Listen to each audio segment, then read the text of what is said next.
Hello, Brian here.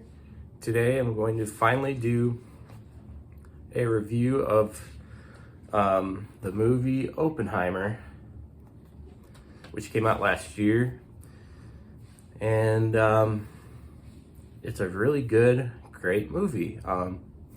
Highly recommend it.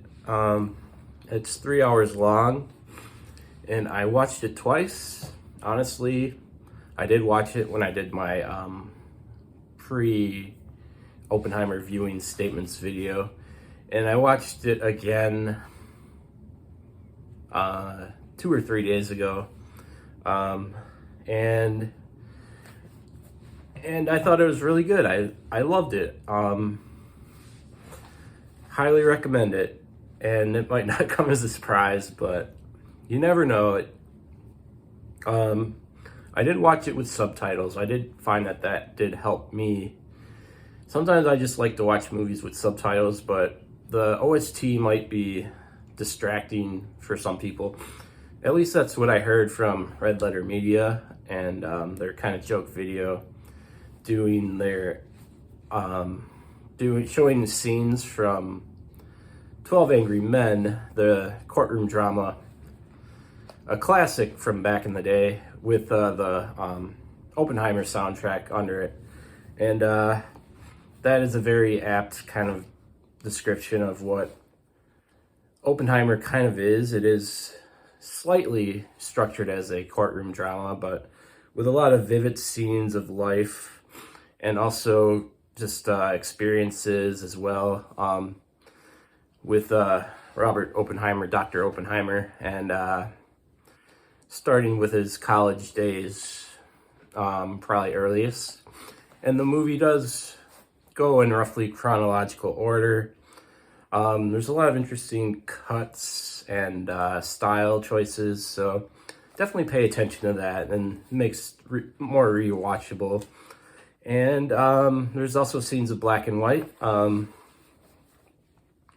It is hard to understand at first while you're watching the movie, but it does pay off with twists and throwbacks within the movie. And you get more understanding as it goes on while you're watching the movie the first time. Even on the first viewing, you feel like some things are coming around and are tying together in a very payoff good way. And this movie definitely has that. And that's one way this movie is really good and great, because it pays off, even though it is kind of challenging at first. And that's something I've even complained about, like with Inception. I haven't wanted to watch it again since, and I don't claim to have an understanding of it, but I definitely understand this movie quite well. Not entirely, but it's very accessible for the general reader, the general audience. Even on the first viewing, God forbid, that's amazing. What more can you ask for when you... And it also makes you want to watch it again. Well, there is a time gap, obviously. I didn't watch it again immediately, but so it's not the most, like I said, it's kind of dense, and there's lots of content. Or I implied it, I didn't say that, but and it does work at a breakneck pace, and so it's not like slow or anything at all, basically. In the soundtrack, I like the soundtrack a lot. I thought it was really good, but I can see how people may not like it. It wasn't Hans Zimmer this time, but it might have been associate or something. Who knows? But I really liked the soundtrack.